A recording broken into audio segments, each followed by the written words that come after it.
Saturday night at the heart of a prestigious city. To the outside world, it's a place of wealth and luxury.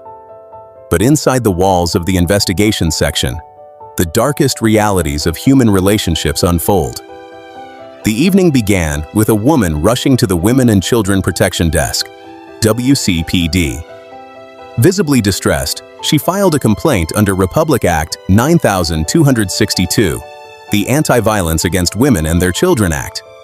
She reported that her husband had arrived home intoxicated and verbally abused her. Under the law, her statement immediately set the legal machinery into motion. But minutes later, the door swung open again. A man walked in, bleeding from the head, his clothes stained, his body bruised. He walked directly to the investigation desk. He was the husband, and his story would turn the entire case upside down. The husband's account was raw. He confessed that he had gone out drinking after a grueling week of work. When he returned home, his wife's anger erupted. According to his statement, she didn't just yell. She launched a physical assault, boxing him multiple times across his body. He was bleeding because the violence escalated. His wife grabbed a baseball bat and struck him directly across the head. The medical examination confirmed the severity of the attack. His wounds were classified under the law as less serious physical injuries, requiring more than 15 days of medical recovery and incapacitation from his livelihood. We asked him the standard operational question: "Do you want us to arrest your wife right now?" His response was a prompt, quiet refusal. He didn't want handcuffs. He only wanted it recorded in the official police blotter. Because this wasn't the first time it happened. It was a pattern.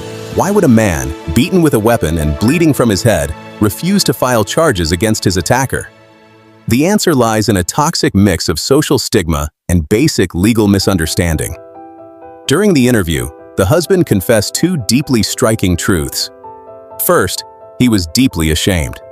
In a society that demands men to be the protectors, admitting that he was physically overpowered and beaten by his wife felt like a total stripping of his dignity.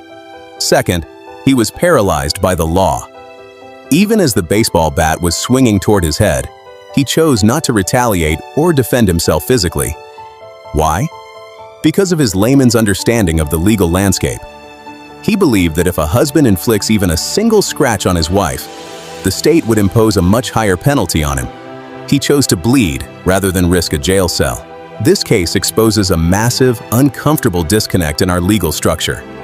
Republic Act 9262 is a specialized law specifically engineered to protect women and children from the historically high statistics of domestic